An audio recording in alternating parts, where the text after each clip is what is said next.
कपड़े धोने वाली बहू। शादी के पहले से ही विभा को कपड़े धोने का बड़ा शौक था। कभी नल के नीचे तो कभी तालाब के पास। अरे मेरी नीली वाली लुंगी नहीं दिख रही है। विभा की अम्मा, कहाँ रखी है लुंगी? अरे वो तो विभा ने परसों ही धोकर रखी थी आपकी अलमारी में, देखो वहीं होगी। वो ना मैंने आज धो दी, मुझे लगा कि गंदी हो गई होगी। अरे कैसे गंदी हो गई थी, उसे तो मैंने पहना भी नहीं। हे भगवान, इस लड़की के कपड़े धोने की आदत से परेशान हो गया हूँ मैं। जितना तो घर में राशन नहीं आता, उससे कहीं ज्यादा डिटर्जेंट पाउडर का खर्चा है। इसकी शादी करवा दो, शादी जाए अपने घर में ही करे काम, फिर चाहे घर के कपड़े धोने हो या पूरे गांव के। हाँ ठीक बोल रही हो, देखता हूँ मैं कोई लड़का। वो दिन भी आ जाता है जब विभा को देखने लड़के वाले आ जाते हैं। लड़की मुझे अच्छी लगी। होने वाली सास कहती है, बेटी अगर कुछ पूछना है तो पूछ लो। वैसे तो हमारी लड़की बहुत ही शर्मीली है, जो बोल दो वो मान लेती है, इसे क्या पूछना होगा। अरे कैसी बात कर रही हो माँ, मुझे इन लोगों के घर रहना है, सवाल तो कई है। हाँ हाँ बेटा, पूछ लो ना, क्या पूछना है। आप लोगों के घर कपड़े कौन धोता है? सास का मुंह बन जाता है। देखो, अगर तुम ये कहना चाहती हो कि तुम्हें कपड़े धोने नहीं आते तो सुन लो, कपड़े मैं ही धोती हूँ, लेकिन तुम्हारे आ जाने के बाद मैं रुमाल तक नहीं धोऊंगी। अरे चुप रहना भाग्यवान, बहू बेचारी घर आई नहीं, उसे डराना शुरू कर दिया। वो क्या है ना बिटिया, अभी तक तो ये कल्लू की माँ ही धोती थी, लेकिन अब तुम्हारे पापा तो दहेज में वॉशिंग मशीन देंगे ही। तभी विभा की माँ बोल पड़ती है, सवाल भी पूछा तो क्या। वैसे भाई साहब, मशीन की तो फिर भी कपड़े धोने की कैपेसिटी होती है। मतलब जो बिटिया दे रहे हैं ना विभा, इसे कपड़े धोने का बहुत शौक है। ये आप लोगों के क्या, आस पड़ोस गांव मोहल्ले सबके कपड़े धो दे और उफ तक ना करे। बाहर देखा नहीं आपने कितने कपड़े सूख रहे हैं, सब हमारी बिटिया ने ही तो धोए हैं। बस भी करो ना माँ, शर्म आ रही इतनी तारीफ सुनकर। और तो और एक दाग निकाल कर दिखाओ तो मान जाऊँ। हाँ अच्छा, माफ करना बेटा, मैंने गलत समझा। हमें तो रिश्ता बहुत पसंद है। और ऐसे जुड़ जाता है रिश्ता कपड़े धोने का शौक रखने वाली विभा का। उसकी शादी हो जाती है कोयला फैक्ट्री में काम करने वाले कल्लू के साथ। शादी के बाद अचानक विभा चिल्लाती हुई सास के पास आती है। सासू माँ, अरे सासू माँ कहाँ है आप? ये तो धोखा है, धोखा दिया आप लोगों ने मुझे। इसे ससुर के चक्कर के बारे में पता चल गया। अरे तो उसमें तुझे क्यों धोखा मिला है? अरे नल में पानी नहीं आता, कपड़े कैसे कब धुलेंगे? अच्छा, तू पानी नहीं आ रहा उसकी बात कर रही है। तो आपने क्या सोचा? कुछ नहीं। अच्छा, तेरी माँ ने कहा था कि कपड़े धोने का शौक है तुझे, याद आया मुझे।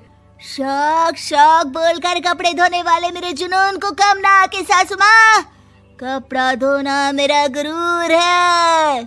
तभी पति भी वहाँ आ जाता है। अभी मैंने इसे सनी देओल की फिल्म दिखाई है, उसी के डायलॉग मार रही है माँ। अच्छा सुन, साफ साफ बता रही हूँ, पानी सुबह 4 से 6 और शाम को 10 से 12 आता है, समझी? विभा टाइमिंग सुनकर हैरान हो जाती है। ये क्या भूतों का मोहल्ला है?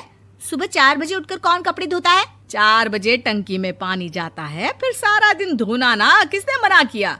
अरे कैसी बात कर रही हैं? 200 लीटर की टंकी में कितने कपड़े धो लूंगी मैं, सुबह ही उठ जाऊंगी मैं। अब क्या था, विभा सुबह 4 से लेकर रात के 12 बजे तक कपड़े ही धोती रहती।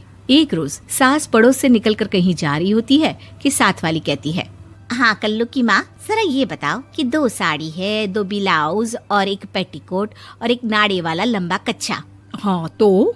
अरे तो क्या, कितना लोगी धुलाई ये बताओ। धोबन दिख रहे हैं हम क्या? हमारे पति सरकारी नौकरी से अभी रिटायर हुए हैं और बेटा सुपरवाइजर है कोयला फैक्ट्री में। धोबन समझ रखा है हमें?